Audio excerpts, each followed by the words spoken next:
Hello and welcome back to Dr. Mommy Cake's channel. Today I'm going to be showing you how to make and ganache your cake.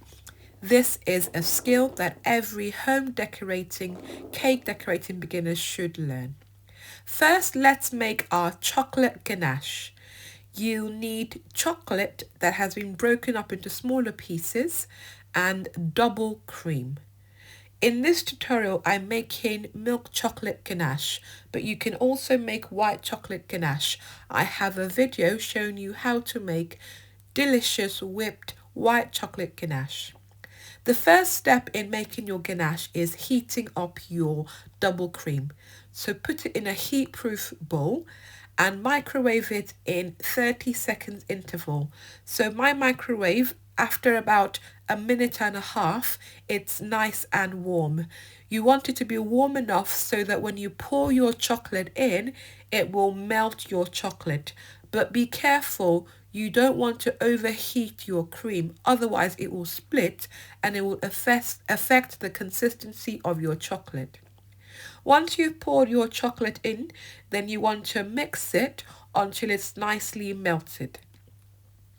You can see that it'll be easier to melt your chocolate if they are in smaller chunks, and that's why at the start you'll see that I've broken my chocolate into smaller chunks. So you want to mix thoroughly until all the chocolate has melted into the warm cream mixture. This can take anything from about 3 to 5 minutes, so be patient with this step and keep mixing until it's nicely melted. So here you can see my ganache is ready. All the chocolate bits have been nicely melted. If you have chunks left, you could put it in the microwave for about a few seconds to fully melt. I also like to whip my ganache just slightly for about a minute or so, and that just improves the consistency of the ganache. Once you've done this, you want it to cool down completely. So I put mine in the fridge for about 5-10 minutes, or you can just leave it at room temperature. Next, I'm going to show you how I set up for decorating my cake. I use a non-slip mat. I've also got my cake drum, my turntable, and some sticky tape and a scissors.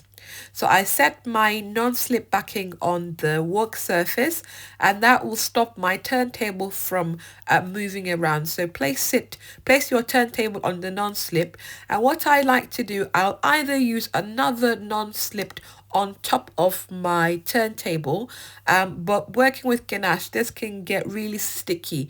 So what I do is use some sticky tape and just fold it up so that it's double-sided, or you can just use double-sided tape, and basically you're going to stick your cake board onto your turntable so it doesn't move.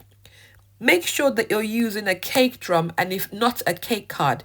If you don't know the difference, you should look at my tutorial where I explain the difference between cake drums and cake boards. It'll be showing up at the screen.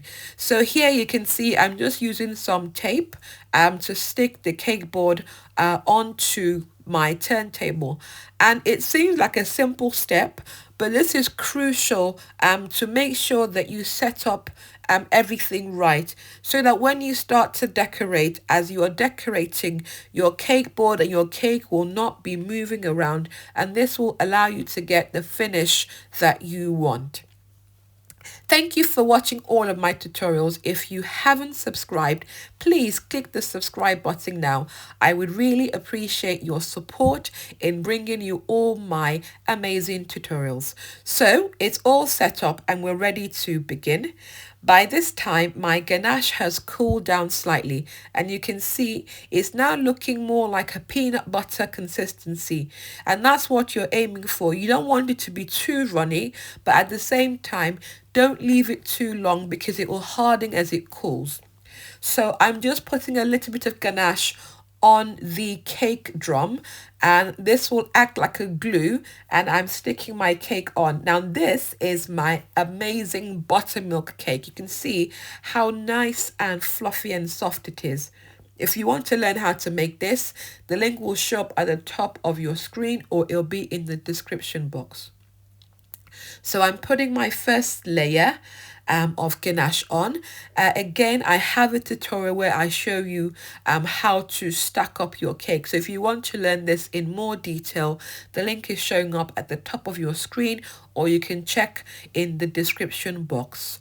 So you put a nice generous layer of ganache on your cake, and as you can see, my ganache is not too runny, not too thick, very spreadable. And then next you put on your second layer. So I'm only making a 2-layer cake, but if you were making more than 2-layer, then you'd keep this process until you stack it all up. So next you want to apply ganache around the sides of your cake, making sure that your cake is well and nicely coated. Then once you've done that, you can start to smoothing up the ganache. Now, I really like working with ganache because once it's nicely cooled and it's at the right consistency, then it's really easy to work with. The key thing is preparing it nicely. So here you can see I'm starting to just smoothing the edges just to make sure that I have a nice thick even layer of ganache around the sides of my cake. Once I've done this step, then I'm going to move on and use a flexible smoother to smoothing it. So now I've got a small smoother. You will see in my other tutorials I have a bigger smoother. You can use whatever size, but I find that with a smaller flexible scraper is easy. So what I'm just going to be doing is just smoothing off the edges and making sure that I have a nice surface. And this is important if you are going to cover your cake with fondant. You want to have a nice even smooth base, and that works really well for covering your cake with fondant.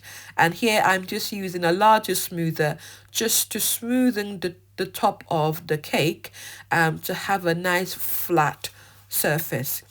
I like to do my ganache in 2 steps. I find this easier to work with. So once I finish the first step, I put it in the fridge for about 15 minutes so it's nice and solid. Then once I take it out, I apply another layer. You can see here that my ganache has thickened up a little bit, but it's still not too thick. If your ganache is too thick, just put it in the microwave for about 5 to 10 seconds just to melt it ever so slightly so that you have a nice consistency to work with. And I'm just repeating the same steps, covering the top and sides of my cake with ganache, making sure it's nice and smooth. And then I'll be using, I can either use your palette knife to smoothen, or you can use a flexible scraper to smoothen. Chocolate ganache can work well as on its own, just, a nice chocolate cake, but it's also really great as a base for your fondant because ganache will solidify once it settles and you have a nice firm base to work with. So that's why it's really good to learn how to ganache. Sometimes I prefer ganache under my fondant cakes rather than using buttercream. So this is a good technique for home bakers and cake decorating beginners to learn. And you might think it's very hard, but as you can see, if you follow the steps, it's quite easy and simple. So I hope that you will try this at home because it's a great technique to learn. And here is my finished ganache cake, and I'm just using a wet paper towel just to clean the edges of the cake board. So I hope that you have enjoyed this tutorial. If you look in the description section, you'll see other recommended tutorials that I think would be very great for you. Please don't forget to subscribe and turn on the notification bell. I will see you next week. Thank you.